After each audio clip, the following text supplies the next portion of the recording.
Mga Karos, good morning po. Ayan, good morning. Kamusta po tayong lahat? Ito, welcome back po muli dito sa aming channel. Ngayong araw po ng Martes, September 9. Another day and another house improvement po sa mga ongoing project natin. Ito mga Karos, kahapon, hindi talaga naging maganda yung weather para sa renovation natin.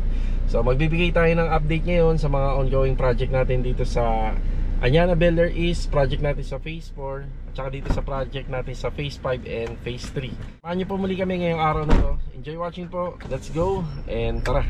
So bago nga po pala tayo mag-umpisa, ay nagpapasalamat kami kay Sir Ivan and Ma'am Carissa. So meron kaming simpleng meeting kagabi para pag-usapan yung panimula po ng project natin dito sa Garden Villa Stanza. Ayan, God bless po Sir and Ma'am. Mag-umpisa na po tayo dyan bukas. So preparasyon lang po muna. So siya nga pala mga Karos, madadagdagan yung mga ongoing project natin dito po sa may Garden Villas Punta, Tansa, Cavite. Let's go. Tara. Kasama ko nga pala si Mrs. Good morning. Tara. Dito tayo sa tile center muna dito sa Paradahan. Bibili lang ako ng clip para doon sa WPC na ipapakabit natin kay Bilog doon sa project natin sa Phase 3. 100 pieces. Sandaan na kaya yan? O bibilangin pa? Bibilangin ko. Okay. Ito po yan. Metal clip para sa mga wall-fluted panel. So ipapaliwanag namin mamaya kung bakit gagamit tayo nito. Ganito ang itsura niya. Yung iba, kapag flat surface yung pader or lalo-lalo na yung plywood, kahit hindi na gumagamit nito. Pero pagka pader yung kakabitan, kailangan nito. Tapos sa ceiling, mas prepared natin na gumamit nito kasi kung pandikit lang or no more nails lang, mahina. So mas maganda kung naka-lock po siya. Napapakita namin to mamaya kung paano ginagamit. Okay, metal clip. Parang mahal yata ng 2 piso rito compared dun sa pinaka supplier. Syempre ano na to, second na ho kasi to second source na. Kung dediretso tayo sa supplier, mapapalayo naman tayo. Sa gasolina naman tayo makukonsumo. Bali 1,000, 10 pesos ang isa, 100 pieces. Yan, di bali nang medyo magastos, medyo napamahal tayo, basta matibay. Tara. Nandito tayo kay Melanie Hardware. Yan, galing po kasi tayo rin sa Paradahan City Mini Home dito. Dito po. Ayan, dumaan muna tayo kila Ma'am Melanie Hardware since galing naman tayo rito sa City Mini Home Depot. Yan, pabalik na tayo. Binayaran ko rito yung kinuha ni Kuya Rigor, 1 galon na sanding sealer kahapon. Yan, ngayon ko lang po nabayaran. Tapos share ko lang sa inyo yung project natin dito sa Phase 4. Medyo nagiging magastos kasi talagang sabay po tayo sa sa area, yung location. Kailangan natin mapanatili na maluwag yung kalsada. So hanggang ngayon hindi pa nakakakot yung panambak doon, kaya sobrang nag-a-adjust po kami. Ito yung kalahating elf truck. So 2 cubic meter ng buhangin, 3,000 po yan. Pero nung pinadeliver ko kahapon, nakasako siya 3,600. Sayang 600 pesos lang.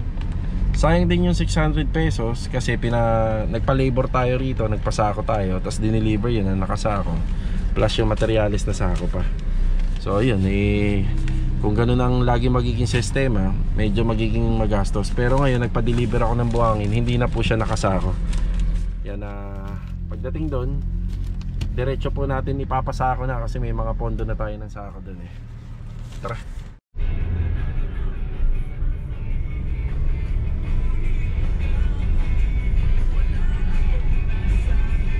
Okay, nandito na tayo sa Phase 3. Ayan, napaka ganda ng weather natin. Maraming salamat sa magandang panahon.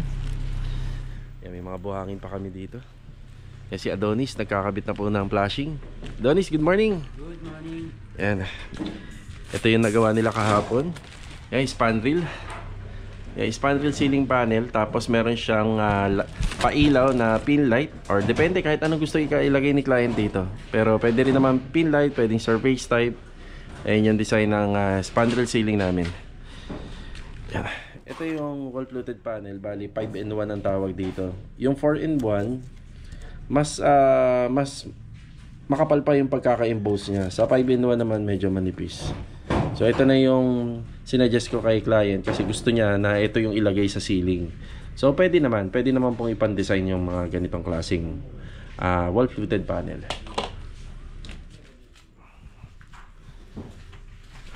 Yes, Bilog, good morning. Bilog. Good morning. Kuya Boy, good morning po. Morning, boss. Yan. Yung pagkakalatag ng wall fluted panel na 5-in-1, gusto ni client ganito pahalang. Yan.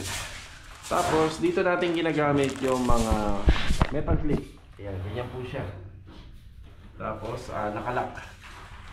So bali suporta po yan. Tapos gumagamit pa si Bilog ng pandikit dito, no, Log na. No more nails. No more nails. Ito, no more nails. Yan. Pwede din yung boss. Ano? Ito, pinagtabasan. Pwede rin kung pangganyan, no? Aba, pwede para matakpan, no? Sayang daw yung pinagtabasan, eh. Ay, pwede nga. Yun nga lang, Tabawa lang. pag nilagay na natin ng strip light, kasi cove ceiling siya, hindi na ganun yung lightning niya, yung exposure. Mawawala. Wala na yung liwanag. Wala na yung liwanag. Ata yung kulay nito. Oo. Kasi ang finish nito puti. Siya nga pala kung bakit pinapaliwanag namin kahapon na kung bakit kailangan po kasi kasuhin na to. Gawa na napakahirap pong pinturahan yan dahil may groove lining siya. Ayan o. Kaya daw nakatingin sa yan, sir. Kayang-kaya niya. Kaya Kaya yung brush lang daw na maliit. maliit. O, sige. Basta kaya. Pero pagka doon tayo sa madali. Diba? Mas madali, mas pulido, mas maganda. Ito talaga, metal clip. So, papakita namin kung paano ito ginagamit. Yan. So, i-clip. Yan, naka-clip na yun ng ganyan. Plus, ito yung i-rivet sa dulo. Dito na, sa metal paring. Tapos, papakita natin yung joint. So, pag kunyari, na yan, makukubera naman siya. Ayun, no, hindi na siya makikita. Kasi naka-interlock na po ng ganyan. Yan, ganyan po yung itsura niya sa loob. Yan. Okay na lang. So, kailangan pa rin po maglagay. Mas nga po siya mas required na lagyan siya ng metal clip kasi babagsak yan kapag wala. Ang ibang ginagawa ho kasi dito, ini-screw na lang. Pero may pagkakataon kasi yung mga wall-fluted panel, maliit lang po yung space kung saan po pwede tayong mag-rivet or mag-screw. Ayan. Maliit lang po siya. Kaya talagang kailangan ng metal clip.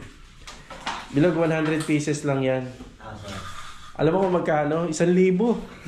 10 piso ang isa. Let's go. Ayan, di bali sabi ko nga di bali nang gumastos. Basta matibay naman yung gawa. Ito yung spandrel ceiling panel namin dito sa may harap ng bahay. Ayan, napakaganda. Siya nga pala, mas matibay to compared doon sa nakikita natin na flat. Yan, mas matibay po siya. So, maraming taon natin na makikita na nakaganyan po siya. Para siyang may rib din. Bali, 3-in-1 naman po to na spandrel. Parang may rib po siya. Kaya mas matibay po siya. Kumbaga, para siyang may yupi. Kung sakaling ganito ko kasi, yan, medyo dun tayo sa mas matibay. Pero depende sa design. So, ako na nag-suggest kay client, pang matagalan na rin yan. Yung spandrel po na yan. Kinabit na namin para kahit naman papano yung dahil may flashing na yung kahit papano hindi na po matutuluan ng tubig pag umuulan.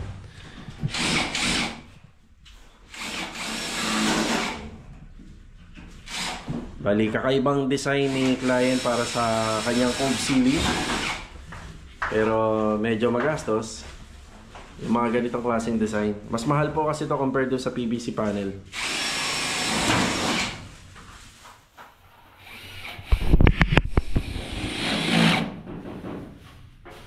Ganyan po siya. Every paring na, dog. Kaya magastos. Tapos, saka i-re-rivet. Pwede rin naman na screw. Kita niyo naman. Diba? Matatapos tong araw natin, ma-video natin to kapag napanood ni client. Yan na ano yun, matutulog yun. Kasi by request niya kasi talaga to sa atin. Tapos nagdagdag na tayo ng ano dito, metal studs sa pagkakapitan po ng ilaw. Ba't ba yan? Isa ko na yung mga switch dito ah. Sige ha.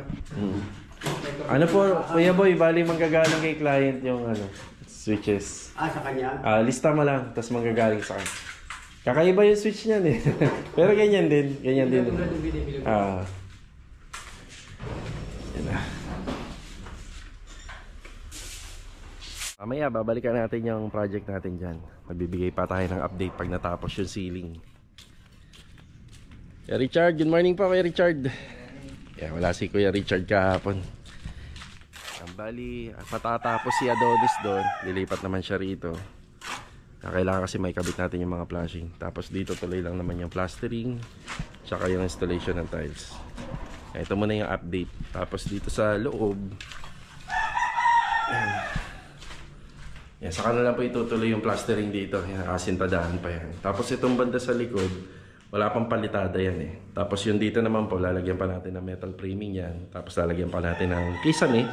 Gamit po yung PVC panel. Nandito kami sa office ng Anyana. Magpapapirma tayo ng gate pass. Semento at buhangin. Yan ang ipapasok natin para sa project natin dito sa ongoing project sa Anyana Bel Air East. Si Mrs. Anyana Bel Air East project tayo. Magandang araw kila client owner dito. Ayan, bali yung naka-fill out natin sa gate pass, yung sa buhangin. Ito na lang po yung buhangin nila. Yan, bali magpapasok tayo sa loob ng 1 linggo ng 2 truck. Tapos sa semento, nasa 40 bags ng semento. Yan, tapos ito nga po pala, pinapa-clearing na rin natin to. Gusto ko sana mangyari rito na yung mga mahabang materyales nakasabit, tapos nakasegregate na lang. So papalinis na po natin yan. Tapos ito, malapit na po kami mag-umpisa sa Tansa Garden. Yung ibang materyales dito na hindi naman na talaga kailangan, pwede na po nating ilipat po dun. Yung rito, ang magulo dito yung mga kalat. Yan yung mga panambak. Yung mga gulo rito. Tapos ito magagamit pa namin, mag-aasintada pa po kami sa taas. Baka possible nga po madagdagan pa yung hollow blocks natin. Pero nakalista naman na po dun. So yun, medyo hindi nagagamitin din yung mga coco lumbers na yan. Naalala nyo, yung iba dyan nanggaling pa sa ibang project po natin. Tapos alalay na lang po yung mga binili natin dito. Bali meron tayong dalawang shipping gun dito. Pwede na po natin pa-demolish to, pwede na natin pa-baklas yung mga existing tiles. Tapos sa simento, nasa 40 bags yun. Ayan, may adhesive naman tayo. Yan. Ayan, sa taas tayo.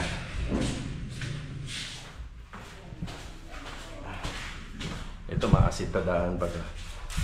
Marvin, good morning. Good morning bro. Tsaka Kuya Sandy, morning po. Lababo. Pinalagay muna natin dito sa taas. Ang bubong natin.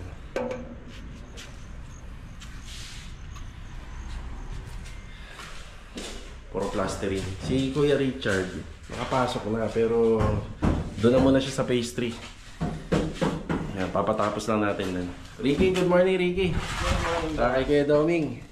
Kuya Doming, good morning. Yan na. Puro palitada. Yan ang inaano rito, inaasikaso. Tapos yung nakasintadahan na. Ganun dito sa kabila.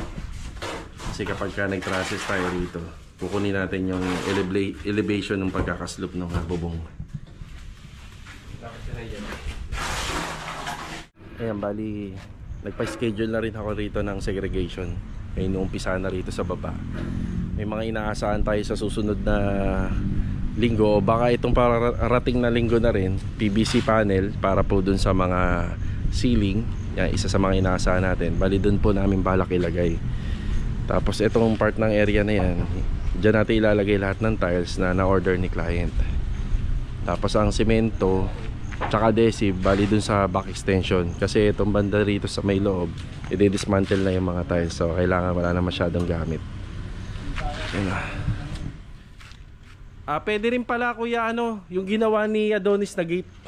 Ayun, di ba may gate? Ayun, pwede yung pansamantala sa mga bintana. So ito, bali yan, request ko na sa kanila na segregation na ho kami. Yan, para ito ho kasi galing kami ng admin kanina. Wala naman daw problema rito, basta mas maganda pa sana sa tingnan Hindi yung ganito. At itong mga hollow blocks, yan ipapano na natin. Kuya, yung hollow blocks tsaka bakal din dito ha.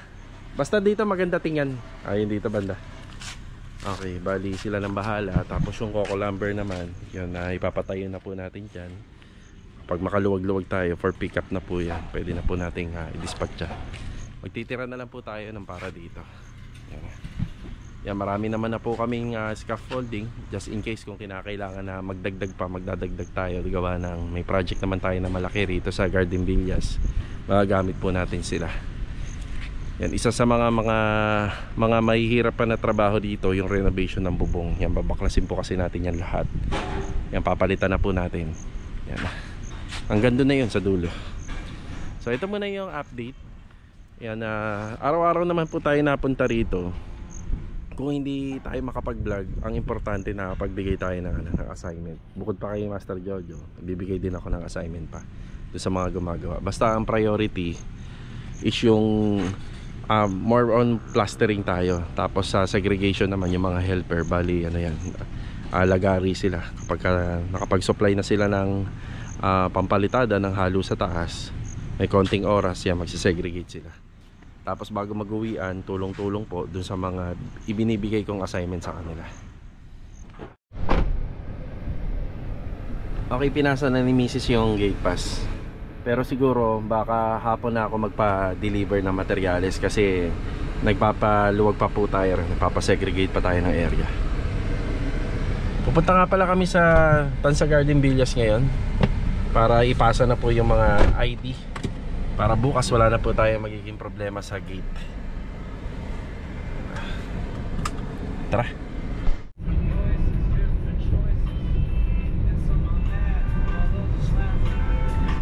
Ganda talaga tingnan sa camera nito. Yung mga pine tree na. Kumbaga kung bahay lang yung nakatayo, kulang eh. May ganda ng attraction din ng pine tree.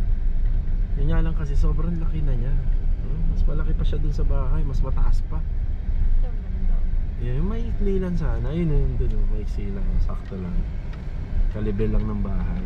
Yan, kalibel lang ng kalahati ng bahay. Yan.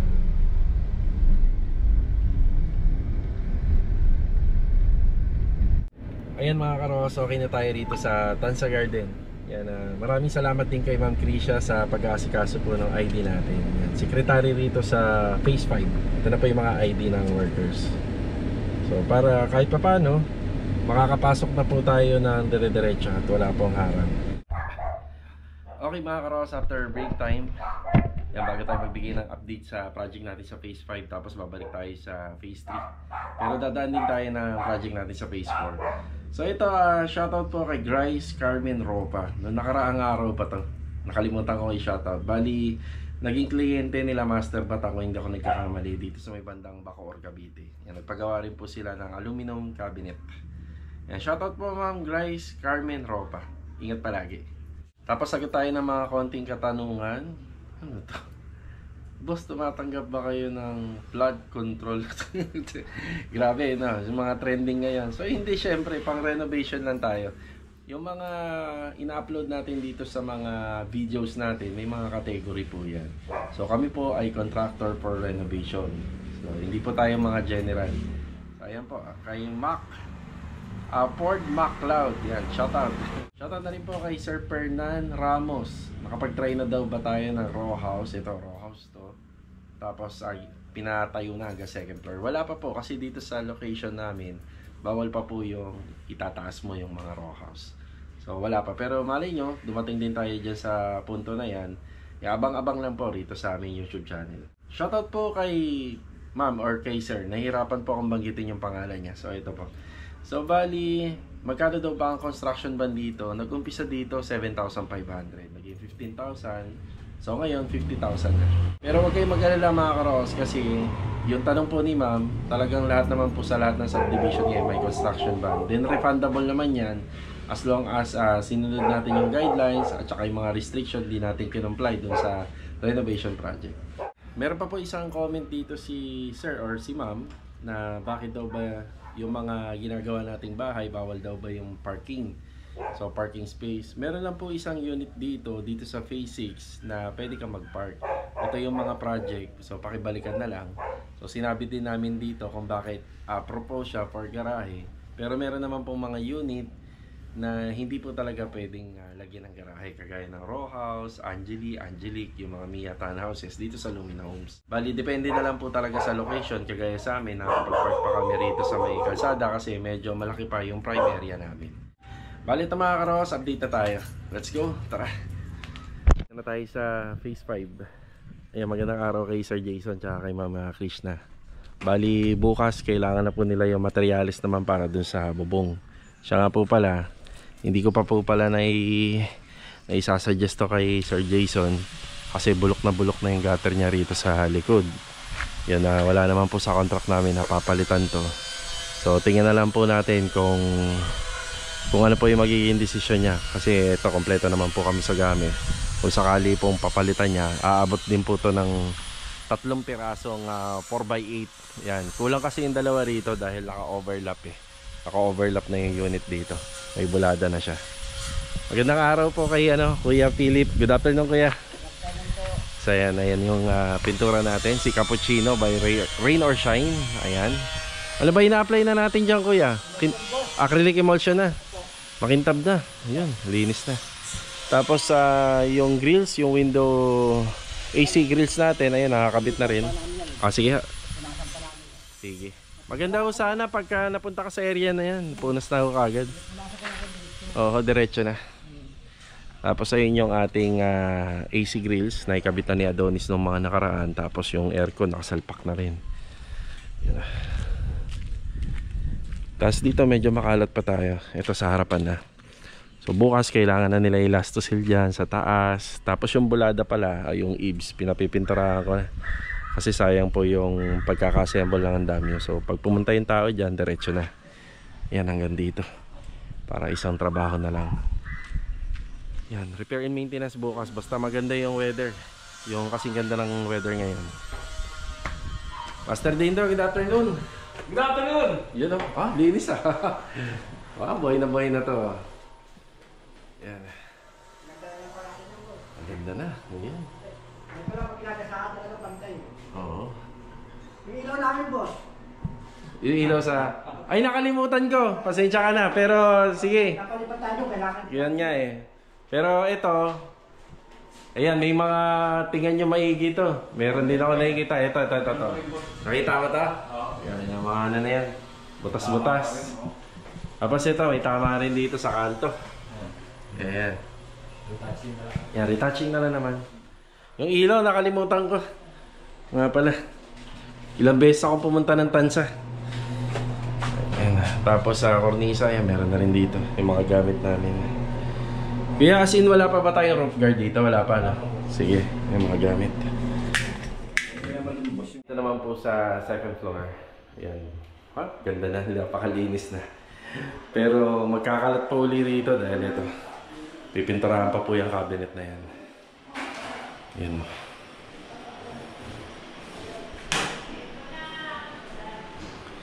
Yeah, cabinet na lang.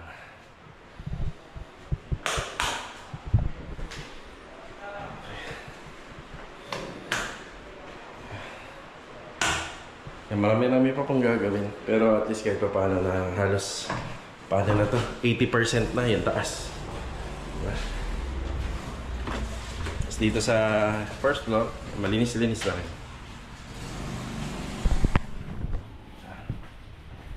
Nabati yung ulan yung panahon Oh. Tuwing hapon talaga. Kaya pag-away pa na, binabakbakan ko na para... Oo nga eh. So ito, stop tayo rito sa labas. Kita nyo, basa na kagad yung mga pader. So, hold na. Bali mga karawas, nandito tayo sa phase 4. Sobrang lakas nga po pala ng ulan kanina. Kaya basa tayo. Basa. Ito, nakabawi-bawi na. Ayan, nabawasan na po yung graba natin dito. Yan po, good afternoon po. Tsaka kay Rusty. Yan. Nung nakaraan, ito yung tinutukoy ko kanina sa vlog. Nagpa-deliver po tayo ng 2 cubic ng buhangin. So ito yung una naming nagamit, nakasako siya.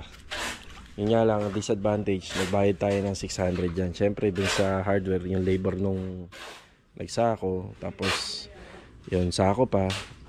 So doblehan din ng trabaho yung hardware dito. Tapos may dumating na ako ng 2 cubic pa ng buhangin. So ito, mamaya bago mag-uwian, isasalansan po namin yun dito para hindi masyado nakaharang sa daanan. Tapos itong buhangin din, isasalansan natin.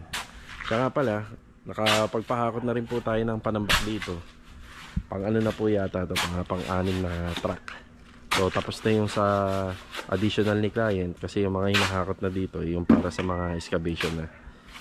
So ito na lang, konti na lang. Yan, putik sobra. 7 days. Sa 7 days namin, marami na kami talaga nagagawa. Pero ganito kasi yung sitwasyon at saka yung condition ng weather, tsaka ng unit. Grabe ka, putik. Pero kagandahan nito, na-compact na po ng husto yung lupa. Yan na yung poste. Yan, may mga nakatayo na tayo rito. Yan sa gitna. Tapos doon sa dulo.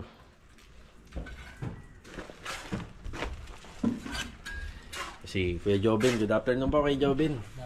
Sa si Master Jojo. Yan. Good afternoon. Yan na. Yan na.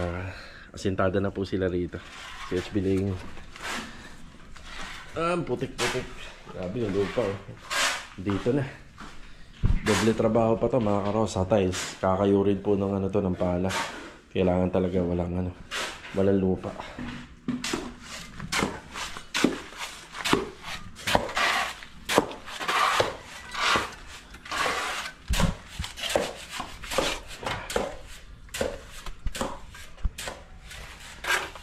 Ilang poste ito nakatayo? 7, no? 7? Ani. Ay, 6. 1, 2, 3, 4, 5. Tsaka pang-anin doon sa dulo. Sintada na.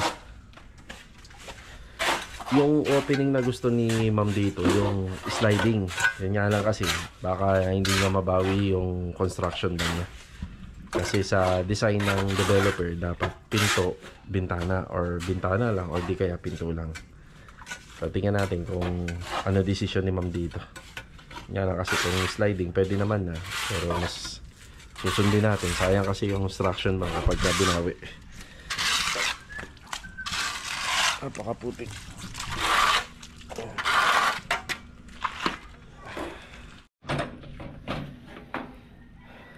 Ito nga po palang project natin dito sa Phase 4.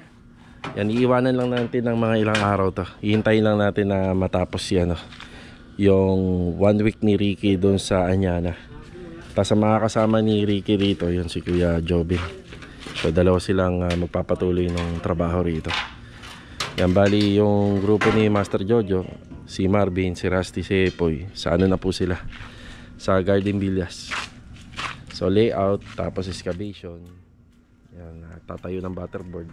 Kasi ito yung mga ibang gamit para sa trabaho. Yan, dadalhin na po natin. Yan, siguro mga ilang araw lang to. Si Ricky kasi 1 week sa Anyana. Ilang araw lang naman po namin iiwan. Tapos yan, babalikan na po nila. Hindi ko kasi pabor din sa amin yung ganitong weather na laging nag-uulan-ulan. Tapos ganito yung trabaho. Yan, i-cool down muna natin para kahit pa paano makabawi-bawi. Ang pwesto na rito si Ricky at si Kuya Jobin. Tapos sila Richard, si Ricky, si Kuya Doming. Yun, tulong-tulong po sila dun sa Anyana project. Pati itong pati itong level bar kasama rin? Okay. Tansi mo dyan? Meron? Okay. Pinapudat, boss. Sige. Okay, bigay tayo ng final update dito sa project natin sa phase 3. Si Adonis, binubuo na yung fence grills at saka yung gate natin dito. Bali, 2-door gate. Tapos sa fence grills natin. Then hindi dikit yung grills dito sa poste. So meron siyang pagitan na 5 cm. Yan, safe na yun na natin. May flashing na.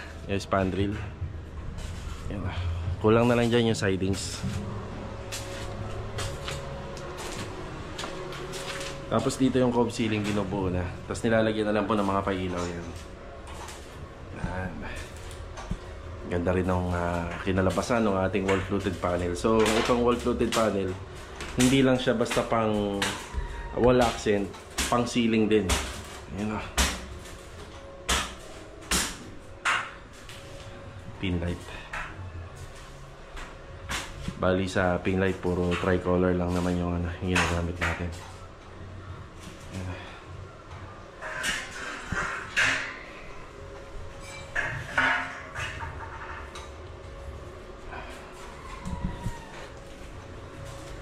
Yung susi pala nito, kukunin ko muna. Kasi magpipicture ako eh. Ano ka kay Papa? Boy, hiramin ko muna yung susi rito. Yan, babalik ako rito mamaya para picturean. Ito kasi, nakakabit na. Thank you, kuya.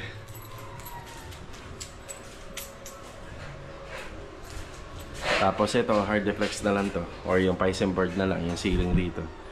Dito rin. Tsaka doon banda. So dito mapupunta yung kanyang TV area. So maliit na lang na space to. Pero yun, nagabang na tayo ng para sa TV antenna.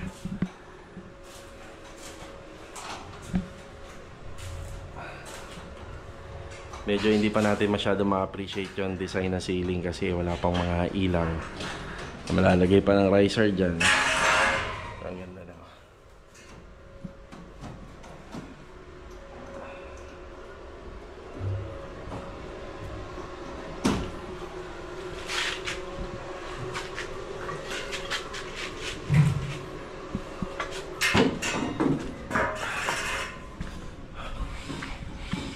Hindi talaga maintindihan yung lagay ng weather. Pero buti na lang, huminto yung malakas na ulan kanina.